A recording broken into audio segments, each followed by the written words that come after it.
Já se pegou reagindo, tipo, explodindo, sabe, a uma crítica e depois se arrependendo? Ou se sentindo totalmente inseguro quando alguém te deixa esperando? Nossa, isso é super comum. Pois é.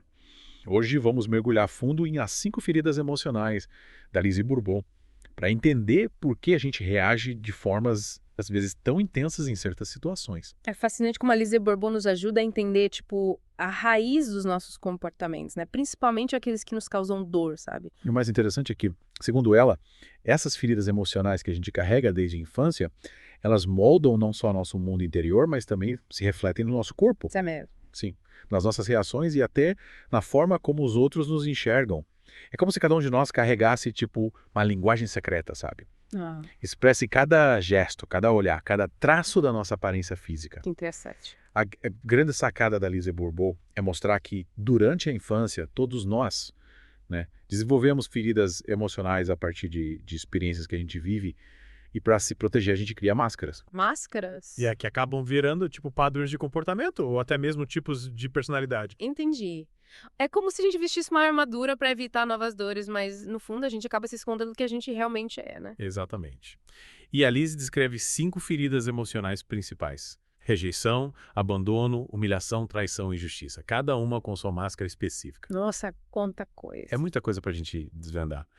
Vamos começar pela ferida rejeição. Imagino que essa seja uma das mais dolorosas, né? Ah, com certeza. A pessoa que carrega essa ferida, ela se sente rejeitada na essência, como se não tivesse o direito de existir. É como se lá no fundo ela acreditasse que não merece ser amada, aceita, Nossa, que triste. né?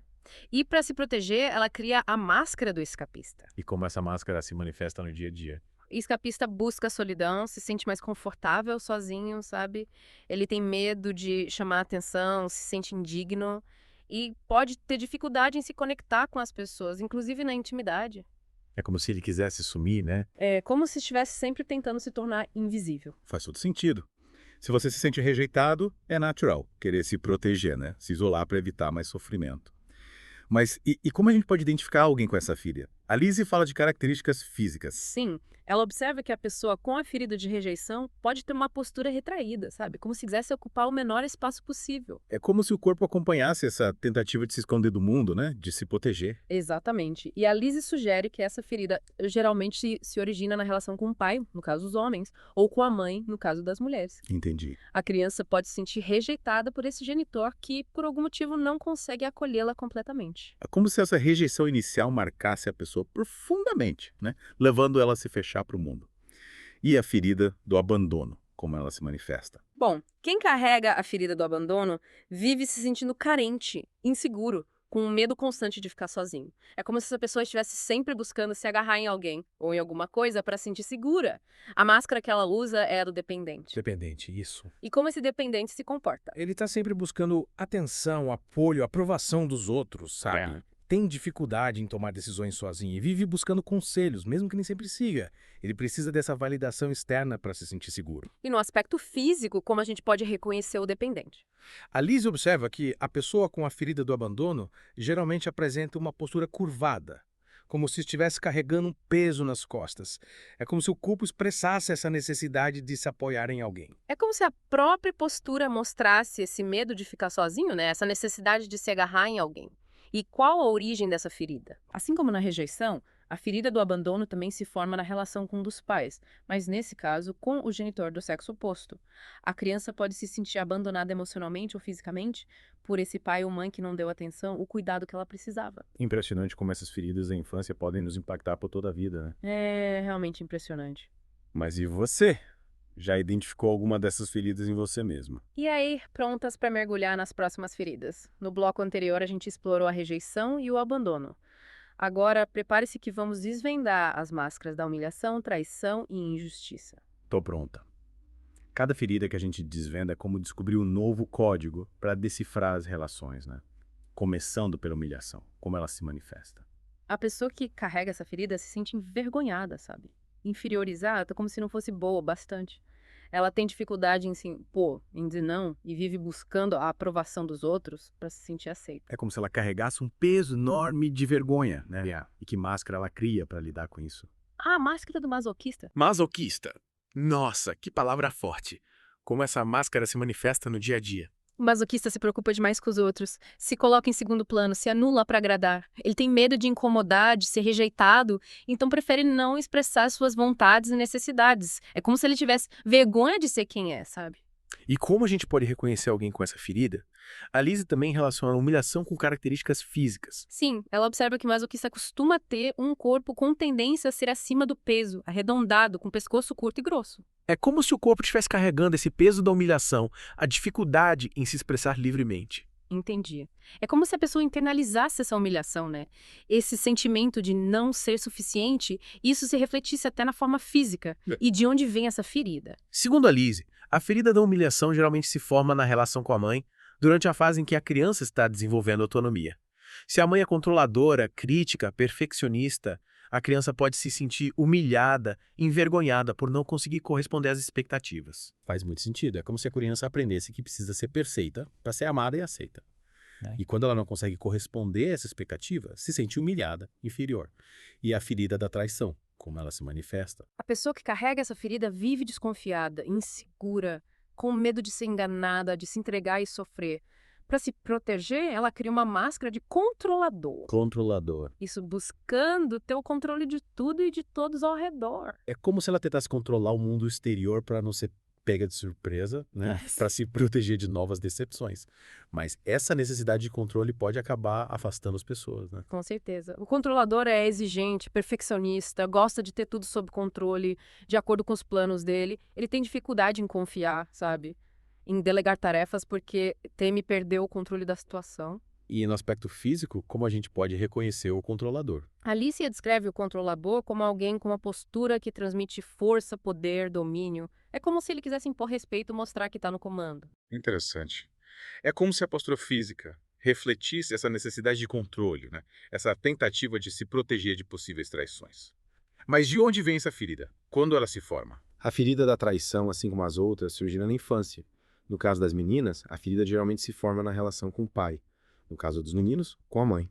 A criança se sente traída quando esse genitor quebra a confiança, não cumpre as promessas, a manipula, entende? É como se a criança aprendesse que não pode confiar nos outros, que precisa estar sempre no controle para não se machucar. E a última ferida, a da injustiça, como ela se manifesta. A pessoa que carrega essa ferida é extremamente sensível à injustiça, tanto a que ela sofre quanto a que ela presencia. Ela se sente indignada, revoltada com qualquer tipo de desequilíbrio, de falta de equidade. Para se proteger, ela cria uma máscara de rígido, buscando ser correta, justa, impecável em tudo que faz. É como se ela tentasse criar um mundo perfeito, né? Controlado pelas regras, para evitar a dor da injustiça. Mas essa busca por perfeição e justiça pode ser exaustiva, né? Sem dúvida. E a rigidez também pode impedir que a pessoa se permita relaxar, ser espontânea, se conectar com as emoções. E como podemos identificar alguém com essa ferida?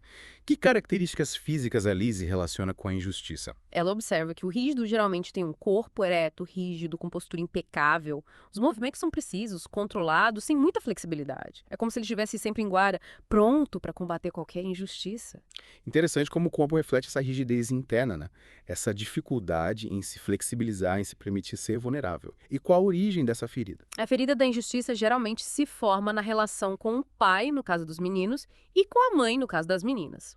Se esse genitor é autoritário, frio, crítico, impõe regras rígidas sem explicar os motivos, a criança pode se sentir injustiçada e desenvolver essa rigidez como forma de proteção. É como se a criança aprendesse que o mundo é injusto e que ela precisa ser forte, rígida para se defender. Ufa! Abordamos as 5 feridas e suas máscaras.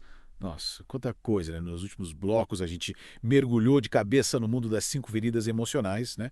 É verdade. Rejeição, abandono, humilhação, traição, injustiça. Vimos como cada uma se manifesta, as máscaras que a gente cria para se proteger e como tudo isso impacta a gente profundamente. Mas agora a pergunta que fica é, como a gente se liberta dessas feridas, dessas máscaras? Porque apesar de protegerem da dor, elas também impedem a gente de ser quem a gente realmente é, né? É a Lizzie no livro, né? 5 feridas emocionais, ela apresenta pra gente um caminho de cura, sabe? Baseado no autoconhecimento, na aceitação e no perdão. E acredite, esse caminho é libertador. Que bom. E por onde a gente começa essa jornada de cura? Qual o primeiro passo para se libertar das feridas? Olha, o primeiro passo, como em qualquer processo de transformação, né, é o autoconhecimento. Olhar para dentro com sinceridade, sem julgamentos e reconhecer as feridas que a gente carrega. Identificar as máscaras, entender como elas se formaram, como elas se estão influenciando a nossa vida. É como se a gente fizesse uma faxina interna, né? tirar tudo do armário, olhar para cada peça com atenção e honestidade. Exatamente. E quando a gente enxerga com clareza, a gente pode começar a fazer escolhas mais conscientes, né? Decidir quais peças a gente quer manter, quais a gente quer transformar, quais a gente pode deixar para trás. Mas, às vezes, olhar para essas feridas dói, né? Como lidar com essa dor? Aí que entra a importância do acolhimento. O próximo passo é acolher a criança ferida que existe dentro da gente com amor e compaixão. Entender que ela criou essas máscaras para se proteger, para ajudar a gente a sobreviver num mundo que muitas vezes parece frio e insensível, né? É como se a gente desse um abraço apertado nessa criança interior, né? E dissesse para ela, eu te vejo, eu te escuto, eu te amo. Você não tá mais sozinha. Isso, exatamente. E quando a gente acolhe essa criança ferida, a gente começa a curar a ferida, né? A necessidade da máscara diminui, porque a gente já não precisa mais se proteger da mesma forma. A gente começa a se sentir mais forte, mais seguro. Que lindo. Mas e os nossos pais, que muitas vezes foram os responsáveis por essas feridas, né? Como lidar com a raiva, a mágoa que a gente sente. E aí entra o perdão. Perdoar a gente mesmo por ter criado essas máscaras, por ter se afastado de quem a gente realmente é. E perdoar também os nossos pais, entendendo que eles também carregam as próprias feridas, que eles também fizeram o melhor que podiam com os recursos que eles tinham. Perdoar é libertador, né? É tirar um peso enorme das costas, abrir espaço para a cura. Mas como colocar o perdão em prática? Olha, o perdão é um processo, né? Leva tempo. Às vezes, a gente precisa de ajuda profissional para trilhar esse caminho. Mas você pode começar se conectando com a sua compaixão. Tenta entender as circunstâncias que levaram seus pais a agirem da forma como agiram. Lembra que eles também são humanos, com as próprias dores, as próprias limitações? É como tentar olhar para a situação com mais empatia, né, com mais compreensão. Mas e se a dor for muito grande? E se a gente não conseguir perdoar? É importante respeitar seu tempo, seu processo, né? Não se força a perdoar se você ainda não se sente pronto. O perdão genuíno, ele vem de dentro, não pode ser forçado. Continua trabalhando o autoconhecimento, o acolhimento da sua criança interior. E se precisar, busca ajuda profissional. Nossa, que conversa incrível! Me sinto inspirada a trilhar esse caminho cura, olhar para as minhas feridas com mais compaixão e buscar me libertar dessas máscaras que me impedem de ser quem eu realmente sou. Que bom. E lembre-se, você não está sozinho nessa jornada, tá? Todos nós carregamos feridas, todos nós temos máscaras. O importante é ter a coragem de olhar para dentro, de se conhecer, de se amar e de buscar a cura. E para você que está nos ouvindo, fica o convite para se aprofundar nesse tema tão importante, né? No livro As 5 Feridas Emocionais, da Lise Bourbeau, você encontra mais informações sobre cada ferida, as características, os caminhos para a cura. E claro, continue acompanhando o podcast Site on Autoconhecer para mais conteúdo sobre desenvolvimento pessoal, bem-estar. Um abraço e até a próxima.